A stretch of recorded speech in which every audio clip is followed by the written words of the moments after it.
कन्नौज जिले के करमुल्लापुर गांव के रहने वाले जगत सिंह इंडियन आर्मी में हवलदार की पोस्ट पर आसाम में तैनात हैं, जबकि उनके गांव में उनकी पैतृक जमीन पर एक पूर्व लेखपाल ने कब्जा कर लिया है। सैनिक और उनकी पत्नी ने कई बार जिले के अधिकारियों से जमीन कब्जा मुक्त कराने की गुहार लगाई, लेकिन कोई सुनवाई नहीं हुई। सैनिक की पत्नी ने कब्जेदारों का विरोध किया तो उनके साथ मारपीट और अश्लीलता की गई। पुलिस भी दबंगों के खिलाफ कार्रवाई करने से कतरा रही है। ऐसे में परेशान होकर सैनिक जगतपाल और उनका परिवार गांव से पलायन करने पर विवश हो गया। पलायन से पहले सैनिक ने परिवार समेत जिलाधिकारी से मिलने का प्रयास किया, लेकिन कर्मचारियों ने उन्हें यह कहकर टरका दिया कि साहब अभी मीटिंग में व्यस्त हैं। फिलहाल न्याय की आस में फौजी और उसका परिवार दर दर भटक रहा है।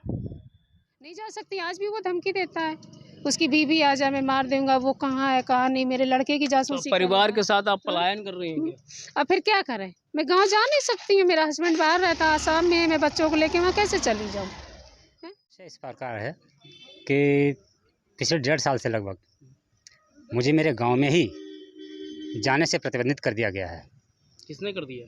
ये भूमाफिया टाइप का एक व्यक्ति है, भगवत दयाल यादव करके, जिसने सबसे पहले उसने हमारी रोड के किनारे बेशकीमती ज़मीन पर अपने दबंगों द्वारा कब्जा कराया, जिसकी हमने शिकायत दर्ज कराई ऑनलाइन ऑफलाइन, और जांच हुई। जांच में मेरी वो ज़मीन बताई गई, बावजूद इसके उन्होंने कब्जा नहीं छोड़ा और उसके बदले में हमारे ऊपर लगातार पलायन करने का दबदबा बनाया जाता रहा। आज आप कहाँ हैं? आज हम जिलाधिकारी महोदय से मिलने के लिए आए थे। मैंने पलायन करने का फैसला इसलिए लिया है क्योंकि हमारी पत्नी, हम नहीं आ सके तो हमने अपनी पत्नी को 8 जून 2022 को भेजा। तो मंदिर जैसे सार्वजनिक स्थल पर इन्होंने हमारी पत्नी के साथ में मारपीट की, अभद्रता की, साड़ी खींची, थाली जो पूजा की थी वो छीन के फेंक दी, और उसके बाद में 112 को अगर मदद ना मिलती तो शायद हमारी पत्नी आज जीवित भी नहीं होती। और जब ये सब कुछ होने के बाद में शिकायत दर्ज की गई, उसके बाद में फिर दोबारा से घर में जाकर के मारपीट की गई, और मारपीट करने के बाद में बदसलूकी बदतमीजी जो कुछ होना नहीं चाहिए वो उन्होंने किया।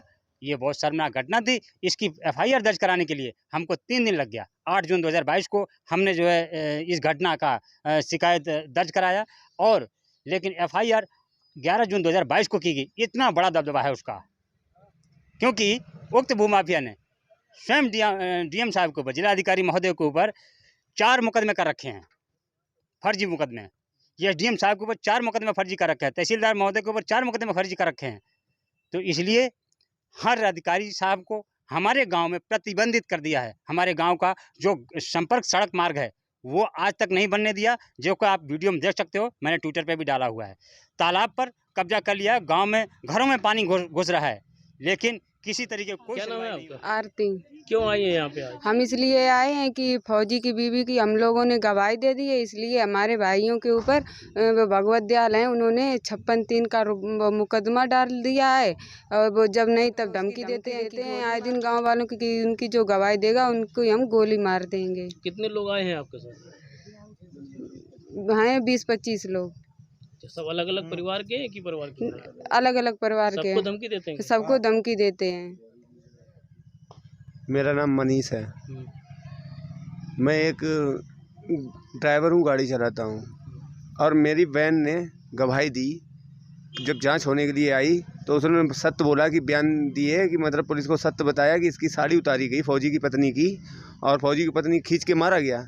इसलिए मेरे ऊपर और मेरे 2 भाइयों के ऊपर मुकदमा कर 56(3) का डाल दिया, और बोल रहा है कि 2 दिन के अंदर अंदर तुमको पता चल जाएगा। उसकी बावजूद रिकॉर्डिंग भी उसके लड़के की हमारी, कि तुम्हारी औकात तुमको 2 दिन में पता चल जाएगी। फौजी साला कब तक बचाएगा, वो टिंकुआ कब तक बचाएगा तुमको, तुम्हारी औकात क्या है तुम्हें पता चल जाएगी। मैंने अपना केस तो बचा लिया जैसे तैसे रुपए की दम पे, अब तुम लोग बचो पहले। धमकी देता है? धमकी देता है। उसकी रिकॉर्डिंग मेरे पास बाकायदा है। विनीत जो लड़का है वो भगवत दयाल यादव का है, वो भगवत दयाल यादव का ही लड़का है, और वो हमको आए दिन धमकी देता है। हमारा पड़ोस में मकान लगा हुआ है, मैं एक ड्राइवर हूँ, मैं गाड़ी चलाता हूँ, ठीक है, मैं आए दिन घर पे नहीं रह पाता हूँ। मेरी छोटी बहनें हैं वो घर पे रहती हैं, और हमारे बगल से लगा हुआ मकान हुआ है उसका, तो वो आए दिन हम लोगों को धमकाते हैं। जब भी हमें उनके यहाँ जाना नहीं आना नहीं, हमसे कोई मतलब नहीं है उनका, फिर भी हम लोगों को बराबर धमकाया जा रहा है। और ये फौजी की मतलब पत्नी के जो मंदिर पर जो ये हरकतें जो की गई हैं, तो उस केस में हमने गवाही दी है। तो गवाही देने के कारण उसने हमें भी मतलब 6 लोगों को डकैती का केस लगा के वारंट जारी करवा के जेल भिजवा दिया था। 9 रातों में हमने जैसे जमानत करवा पाई अपनी। और अब भी जान से मारने की धमकी देता है कि साले गांव से बाहर निकाल देंगे, तुम्हारी ज़मीन कब्जा कर लेंगे, तुम्हारा मकान कब्जा कर लेंगे। तो आज किससे मिलने आए हैं? आज हम जब बिल्कुल परेशान हो गए हैं तब हम धरना प्रदर्शन के लिए मतलब यहाँ डीएम साहब से डीएम के आवास पर आए हैं कलेक्ट्रेट में। मुलाकात हुई डीएम साहब? मुलाकात तो अभी नहीं हुई, सुबह 10 बजे बुलाया गया है।